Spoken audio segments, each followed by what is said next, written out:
We are talking Mike Sullivan, Vladislav Gavrikov, Chris Kreider, all the wheelings and dealings of the Ranger offseason, and even some fantasy hockey.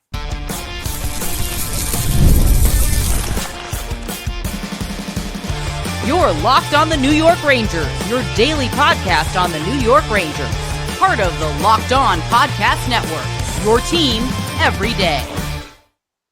Welcome back, Blue Shirts fans, to episode number 1367 of the Locked On New York Rangers podcast. I'm your host, John Chick. Just want to thank you guys, as always, for making Locked On New York Rangers your first listen every day. We are free and available on all platforms, including YouTube. And today's episode of Locked On New York Rangers is brought to you by FanDuel. Football season is around the corner. Visit the FanDuel app today and start planning your futures bets right now. And we are, of course, part of the Locked On Podcast Network, your team every day. So very special off-season episode for you guys here today. It's become an annual tradition here on Locked On New York Rangers that the winner of the Locked On New York Rangers Fantasy League gets to join us for an episode during the offseason. In today's case, that's going to be Derek Anderson. Derek had a great season last year and ended up winning the 20-team league that we all play in this year. Definitely looking forward to playing with you guys again this year. It's always a lot of fun. But we're going to be talking fantasy hockey, everything that the Rangers did and did not do in the offseason, the hiring of Mike Sullivan,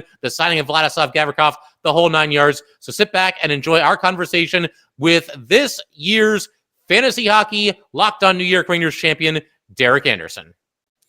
All right, and so with no further ado, let's go ahead and welcome in our very special guest today, the fantasy hockey Locked On New York Rangers champion, Mr. Derek Anderson. And Derek, man, first of all, thanks for joining the show. Big congratulations on your fantasy hockey victory from this past season. How were you able to do it, man? It's a 20-team league. I mean, it's no joke. The competition's pretty fierce, but you were the last team standing. So how were you able to put together that championship roster there? Yeah, I mean, it was tough. I know I made a point to set my lineup daily and not lose track of it throughout the year. Because I've known from like playing in other leagues, a lot of guys just kind of forget as the season goes on, especially in a basketball league. It's a lot of games. So, but yeah, and also the goalie helped having Connor Hellebuyck. Yeah. I mean, you put together a heck of a team. Yeah. Yeah. I did want to ask this too, because I know some people do this differently as far as like their approach to a fantasy hockey draft. Some people go in and, they prepare up and down. They know exactly who they're going to take. And then other people like me just kind of wing it. So what's your strategy, man? Do you have a strategy, or do you just wing it? No, I kind of winged it. Honestly, I remember draft night. I do know me and you were drafting right beside each other that night. Mm-hmm. And it seemed like we kind of got in sync. Like I would take like a D guy, and then I would see you take one, and then it was just kind of like back and forth. Hellebuyck, and then I think, who was your goalie again? I forgot. But you took a goalie right after I took Hellebuyck, because we kind of started the goalie run, I think. Yeah, we did. Yeah, I look back at it today. I didn't remember exactly how it went, but we did sort of start the goalie run. You got Hellebuyck, and then I took UC Saros right after. And for the record, Derek, I wanted Connor Hellebuyck, so you got him one pick before me. So congrats on that. Yeah.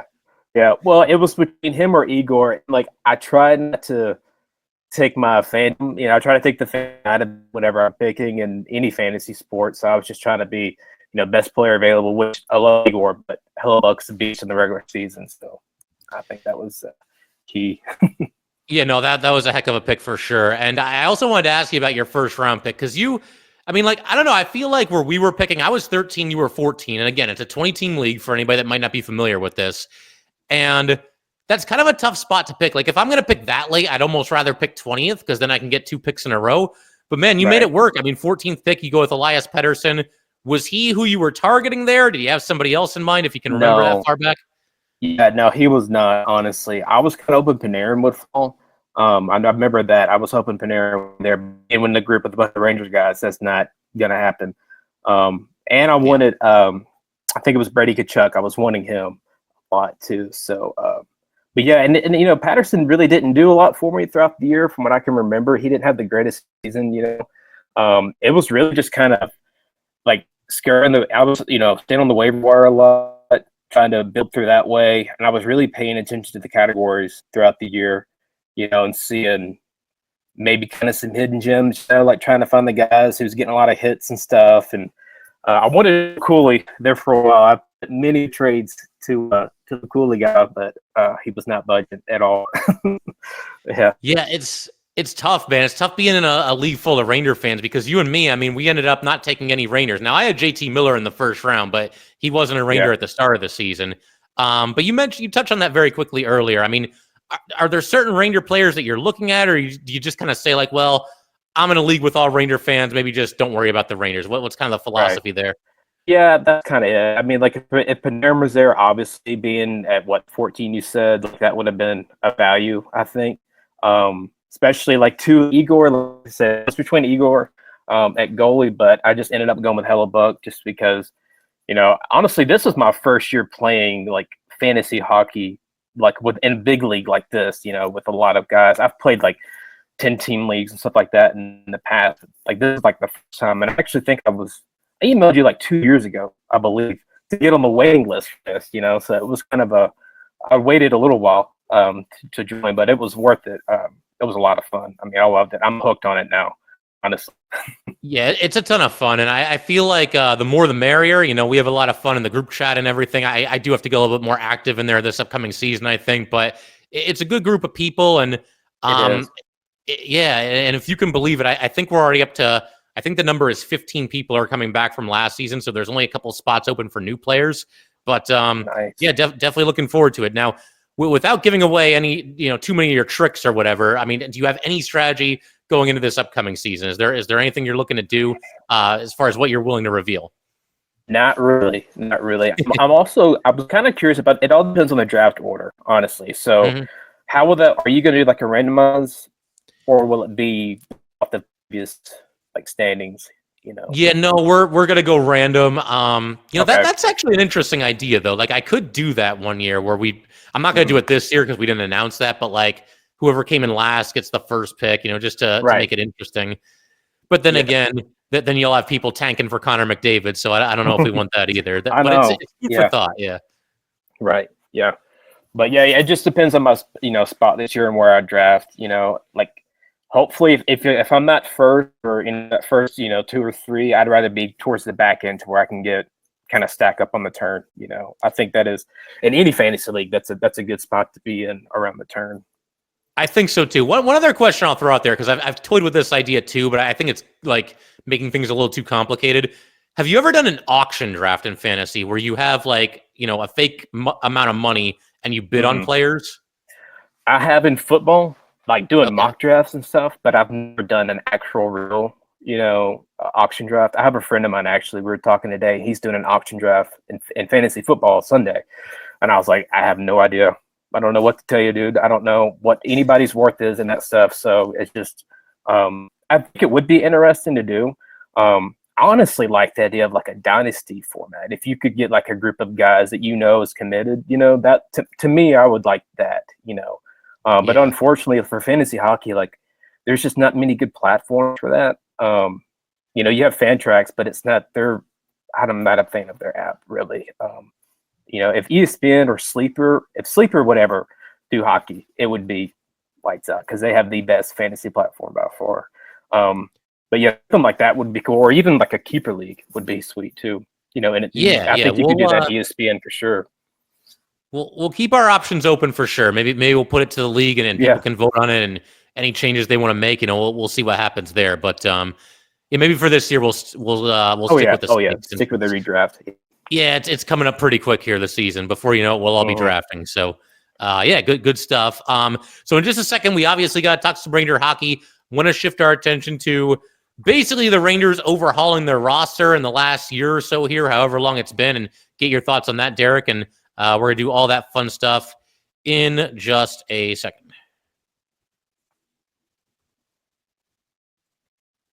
All right, we just want to take a minute to let everybody know that today's episode of Locked On New York Rangers is brought to you by Gametime.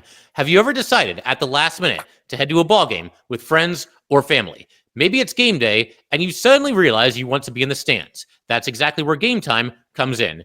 It's the easiest way to grab last-minute tickets without all the stress. With the money you save on tickets, you can splurge on food, drinks, merchandise, or even invite a bigger group to come with you. Gametime makes it possible.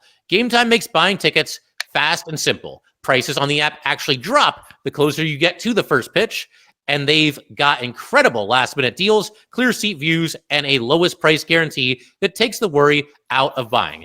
Tired of endless scrolling, trying to find the best deal? Gametime's Zone Deals pick the best seats in your section for you. Take the guesswork out of buying tickets with Gametime. Download the Gametime app, create an account, and use code LOCKEDONNHL for $20 off of your first purchase. Terms apply. Again, create an account and redeem code LOCKEDONNHL for $20 off. Download the Gametime app today. Last-minute tickets, lowest price, guaranteed.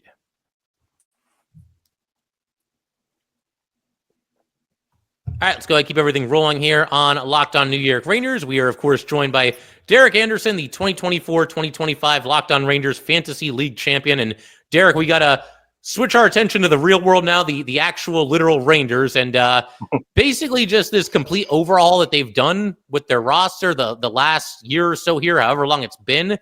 Actually, we'll get to that in a second, but do you want to say anything about the Rangers from this past season? Because God knows I've ranted about them long enough. Do you have any final thoughts, any closing thoughts on the Rangers? No, honestly. Like, my son, he'll be 4 in December, he loves the Rangers just like me.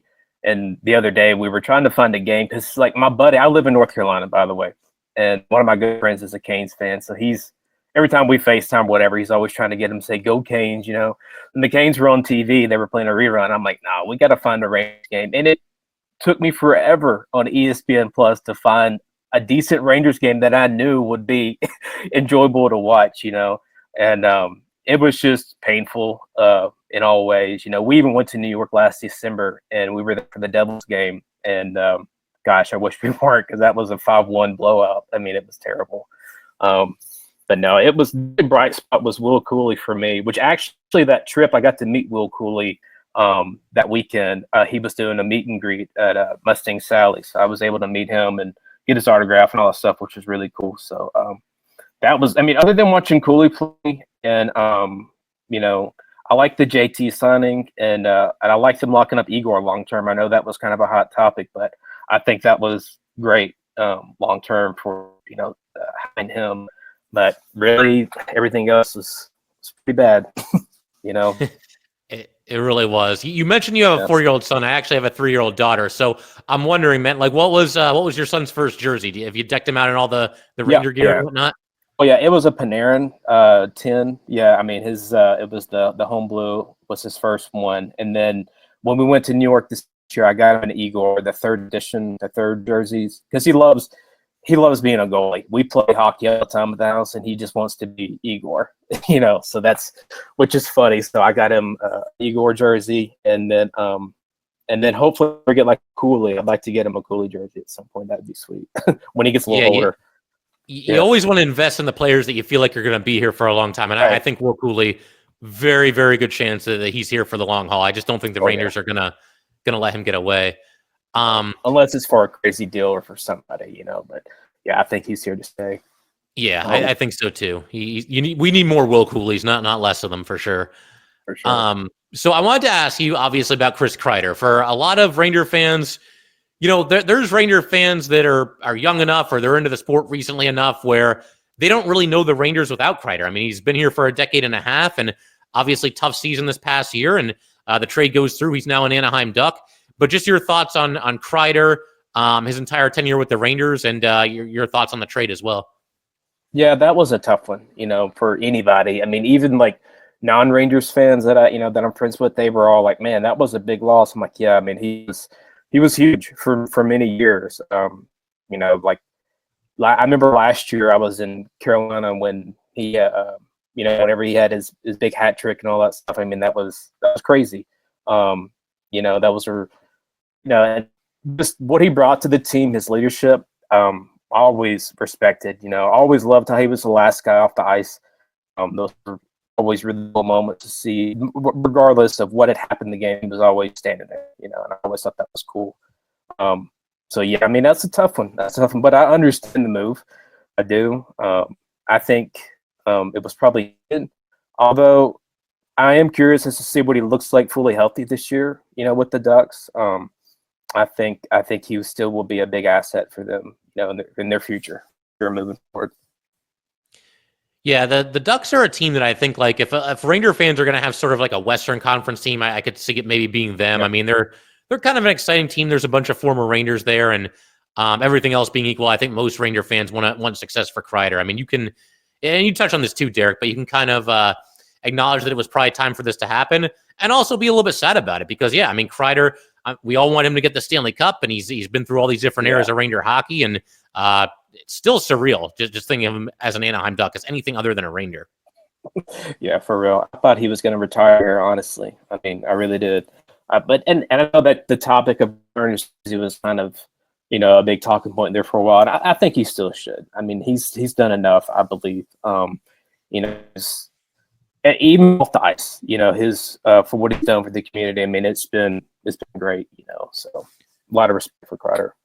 No, that's a great point, and I do think his jersey probably should and probably will eventually be in the rafters. We'll see when it happens. I don't know if it'll happen like the second he retires, but yeah, I think it's probably a pretty safe bet that it will eventually happen.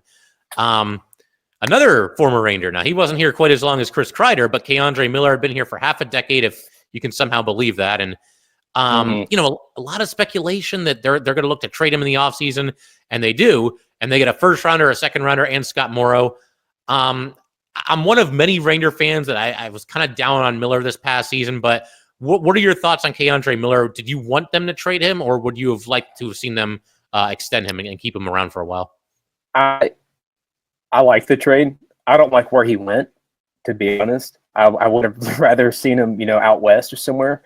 Because now, like I said, I live in Charlotte, North Carolina. Every time I wear a Rangers hat, somebody asks me about K'Andre, makes a comment about him, and it's always like, oh, he's going to be better with the Canes, and I'm like, yeah, we'll see, And, I don't know. I think it was a good trade. I really do. I like it a lot, especially like how high people were on Scott Morrow, just from like people within the Hurricanes organization saying it was one of their top prospects. I mean, I think that's considered always, looked at as a good organization to, with the young guys and everything. So I think it was a good move. I hated to see him go.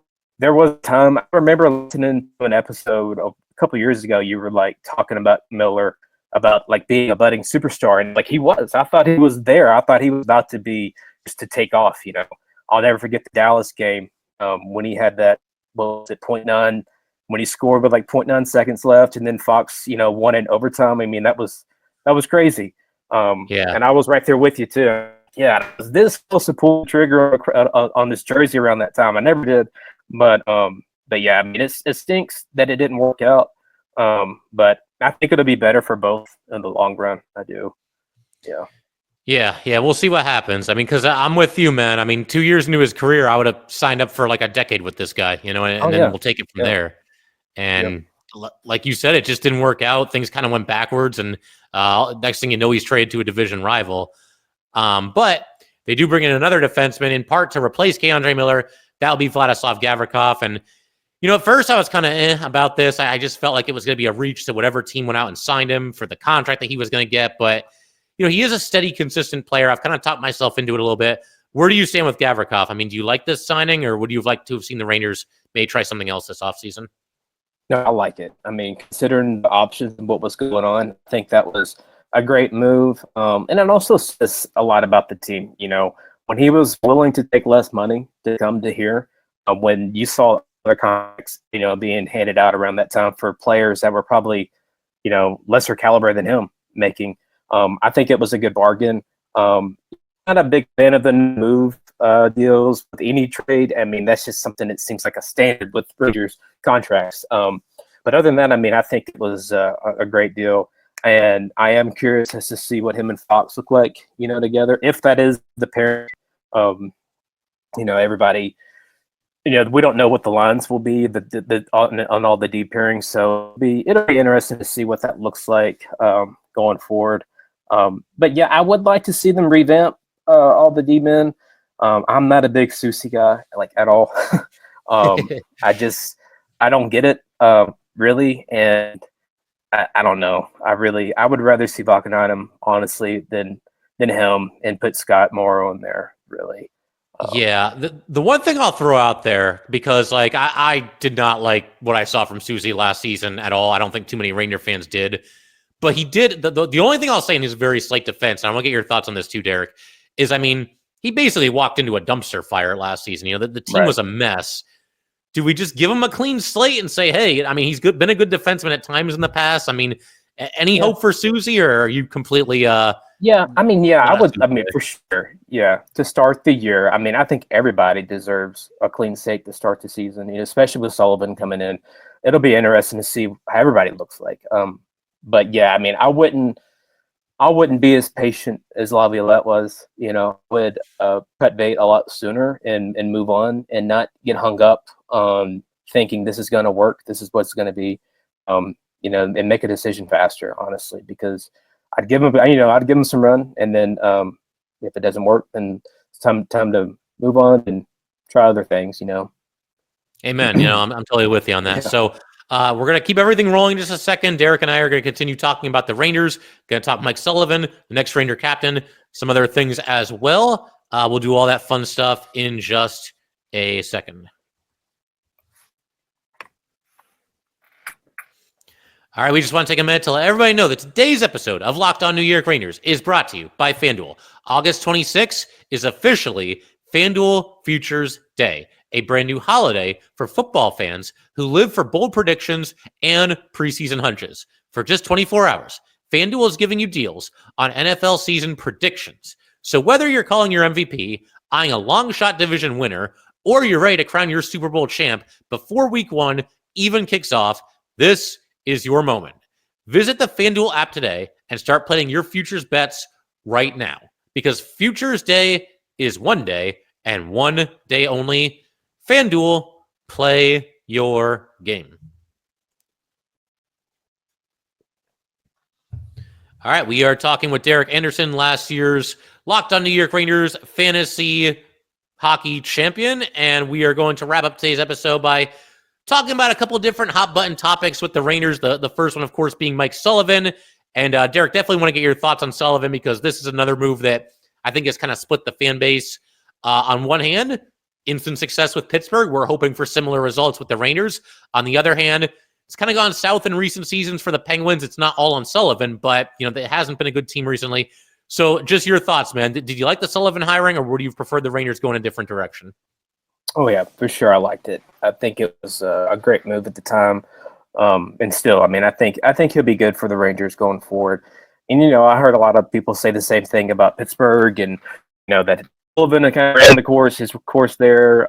But you know, like you said, Doc, the roster was aging, and it's only getting worse for them out there. And there was at the end of the day, you know, it's not all on the coach. You know, I even like Laviolette at times. I mean, last year it was just a complete disaster, but and I don't think we shouldn't expect coaches, you know, to be a life coach in the same way. You know, they're a hockey coach. And at the end of the day, these guys are grown men. It's up to them to get through whatever they're whatever's going on in life for them. But yeah, I mean, Sullivan, I think he'll be good for us long term. I really do.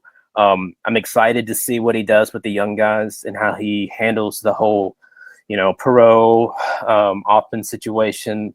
You know, whoever is going to be that, you know, kind of that last guy, you know, on the third line, or however the lines are going to be. That's going to be exciting to see. But yeah, I mean, I was reading today. I think it was Ryan Rose from NHL had a column, you know, kind of an inside scoop on the Rangers, and he talked a lot with Sullivan. And I'd heard that he'd reached out to all the guys, but it was neat to hear more in depth of how he took the time to you know, talk with everyone over the off season. And I think that'll be important, you know, to kind of already start that relationship building with everyone. So yeah, I'm excited to see this season and what all he does. Absolutely. And you actually touched on Gabe Perot just a second ago there, and that's another thing that I think Ranger fans are debating. I feel like I'm sort of in the minority here, but I wouldn't mind seeing him start this upcoming season with the Wolfpack. Get a little more. I mean, I know he played 4 games with the Rangers, but get a little bit more seasoning. Have that as kind of a bridge between college hockey and the NHL. How about you, man? I mean, would you like to see him in the AHL? Do you want to start him in the NHL, or maybe his preseason kind of determines all that? Just your thoughts on what the short-term future holds for Gabe Perreault? I think, honestly, either way for me. I mean, I would be happy if he started in Hartford or if they brought him in the third line. I mean, I think Gabe's that type of guy. He's a mature player. He's going to find a way to contribute regardless. I honestly think his time, at Boston College, he was, I think it was valuable for him. And I know not quite on the level some of the other young, guys coming out of college and everything, but he's not far off, and he's super smart. Everybody, you hear him talk, they say just the guy is just, his he's just IQ is off the charts, on the ice. So I don't know. I think there's definitely worse off than Perreault, to fill out that third line spot. So yeah, I like I said, I'm fine either way, whichever way they decide, But I also don't want to see him in Hartford for 2 or 3 years, like Hoffman or whatever. I want to see him get a fair run, Yeah, I think maybe like you're kind of looking for that happy medium there, where maybe he gets a little bit of seasoning, but you don't want to overdo it either, and he kind of becomes the forgotten man. I do want to ask you also about the Rangers' next captain. First of all, do you think and do you hope that they'll name one before opening night? And if they do, who's your guy who's wearing the C for the Rangers next for this franchise? Yeah, I mean, that's not a huge thing. I don't think that should be a big topic of concern for anyone, for the coach or whoever to the year with the captain. We talked about Cooley earlier, and I'm just going to say it, but I wouldn't mind if he wore the C, honestly. I think he's got it in him, man. I really do.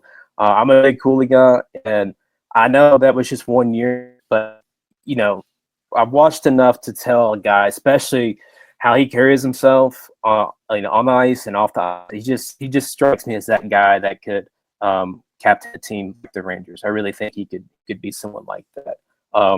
Trocheck, obviously, I like Trocheck a lot. I've heard people float JT Miller out there. I'm not much on that, really. I like JT. I just don't see him as a, captain material type. So it would be between Trocheck and Cooley for me if I had to pick, but I would ultimately go Cooley. All right, dude. 3 years, Yeah.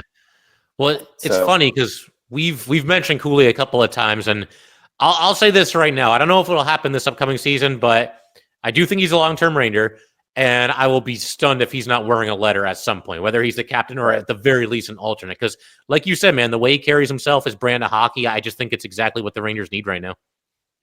Yeah, for sure. I actually did a dynasty draft the other day in hockey, and I took Cooley fairly high. But you look at him, I mean, his hits totals, it's a categories league like our league is, and his hits just, he's definitely one of those guys that's contributing in all stats, and I think it's just going to go up this year, especially with Kron.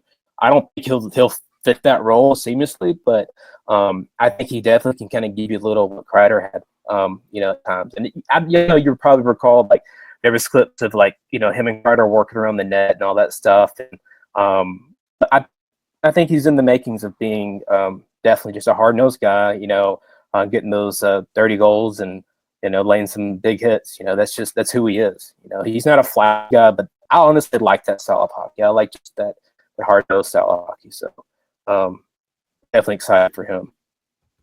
Absolutely, yeah. I mean, I think he's somebody that's pretty high on the list of a lot of Ranger fans right now as far as their favorite player. And I'm expecting big things just like you are. I do have to ask you a question about Sam Rosen, because another, staple of Ranger hockey. We talked about Kreider earlier. Sam Rosen calling these games for 40 years. I've never known Ranger hockey without Sam Rosen. You probably have not either, Derek. So just your thoughts on Rosen, man, and what he means to you and Ranger fans, and if you have a favorite call from him as well. Yeah, that was tough. I remember last year around this time, it seemed like when they announced that this would be his final year, and I was crushed, because I'm thinking back to my son, like that's all he's ever known when you think of hockey. Like we have an iPad and he loops. I have the goal song, and kind of on his on the picture I did a screen record, and it's when Kreider just managing, he shoots, he scores, and So that's the only voice like we really know in the house, other than when it's on the silly ESPN feed, which is god awful when you have to listen to ESPN. It's the worst. No thanks. Kenny Albert's great though. I'm excited for Kenny. I think he'll be great. But there's nobody like Sam, and you can just tell like Sam is just a great human. All around, and that's what I'm gonna miss. It's just genuine, as real as it gets, and you don't see that much nowadays. So that's gonna be a big loss for us. I think, especially in the but Kenny great, and Dave, will be great as well. So I'm excited. But yeah, it's tough stuff losing him. I almost got one of those Rosen 40 jerseys. I thought that would have been cool to get, and just to hang up in like the man cave reverse. I still might at one point. Yeah, that would be a great item for the man cave. I got a lot of Ranger stuff down here, but nothing Sam Rosen related. So that might need to happen sooner rather than later for sure. Mm-hmm. Yeah. So Derek, listen, man, this is a ton of fun. I figure we do one more thing before we get out of here for the night. Do you have time for a quick lightning round? I'll ask you a couple rapid fire questions. You just give me whatever answer pops into your head. Yep. All right, cool. So let me get, who is your all-time favorite New York Ranger?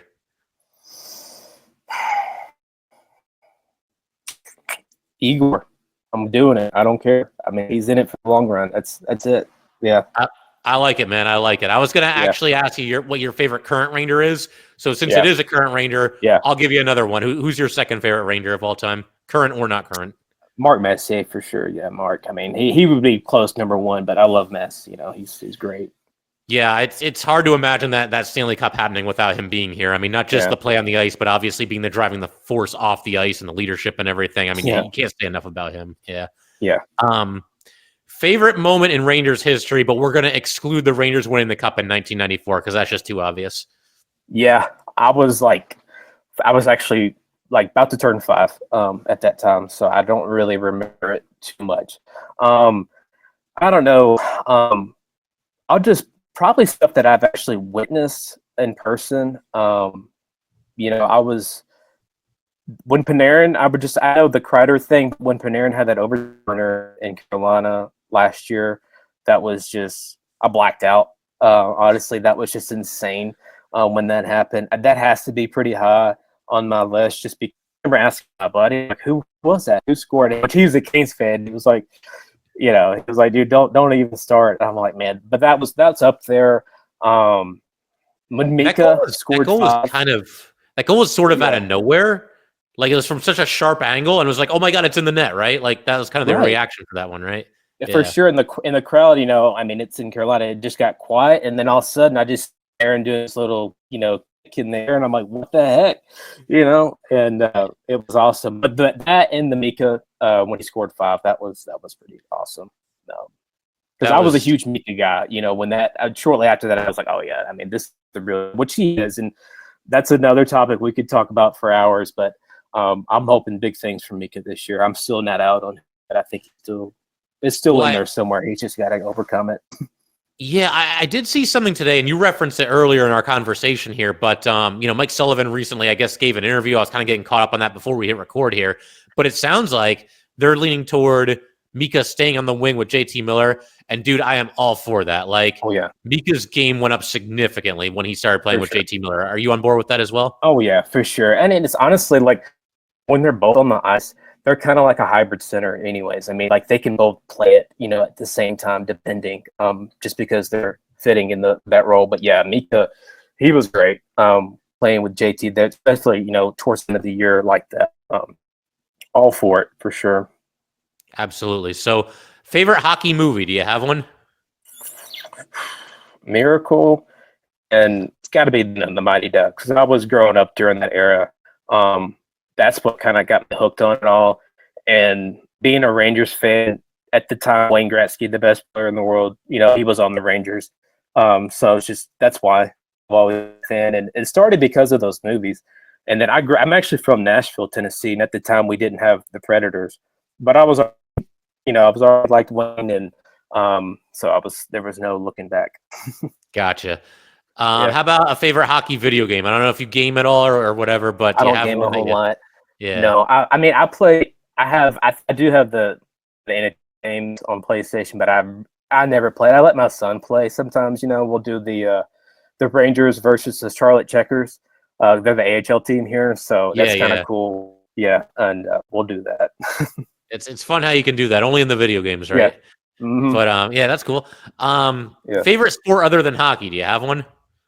Basketball for sure. Yeah. Gotcha. My sports teams are kind of all over, but I'm a Hornets fan, unfortunately, and it's tough for us always. So it's, but yeah, I used to be a big season, member for the Hornets and going to all those games, but not so much now. Really. Gotcha. Yep. Who's do you have like a dark horse Ranger to watch this season? Maybe somebody that's a little bit under the radar that you think is going to step up and have a big season? Yeah, I'm excited for Adam Edstrom. In fact, I'm excited to see him this year fully healthy. I mean, I know he's just a fourth line guy, but what he brings, we saw it. The guy can score, and he can lay some big hits. I mean, he's just a good hockey player. That is one line like you just don't have to worry about really is the fourth line, which is nice. And I'm excited to see what he does. I know that's not the most exciting thing to say, but him and obviously Cooley, just to see how he continues to develop in in kind of a bigger role. So those two guys, and then too, if Mika can be Mika, that would be nice. That would definitely be nice. And great point about Edstrom too. I feel like there's times where he's sort of overshadowed almost literally by Matt Rempe, but he's a giant in his own right, and his overall game is probably a little bit more polished than Rempe. But I like Edstrom too, man. I think he's people kind of sleep on him at least a little bit. Yep. All right, so you're attending a game in person. Would you rather see a hat trick or a line fight? Hat trick. Yeah. For sure. I was there a couple years ago when Panarin had a hattie against the Sharks. I was at that game at MSG, and I had just bought a hat that night, and it was a nice hat. It was white, and I told the guy sitting next to me, I'm like, if he gets a hattie, I'm not throwing this on the ice. I'm just not doing it. I just bought it, and then as soon as he grabs it, I'm like, nope, I'm not doing it. Yeah. It's funny. Yeah. I've seen 2 hat tricks, and I'm with you, man. I'm not throwing away my hat. Like if he's the pro athlete, man. If he wants a hat, he can go buy himself a hat. I know. Yeah. But all right, look, Derek, man, this is a ton of fun. Thanks for joining. Thanks for participating in the fantasy league, and I'm sure we're having a lot more fun this season as well. Yeah, man. For having me, John. Of course, happy to do it. And Ranger fans, thank you guys as always for tuning in. We will see you next time.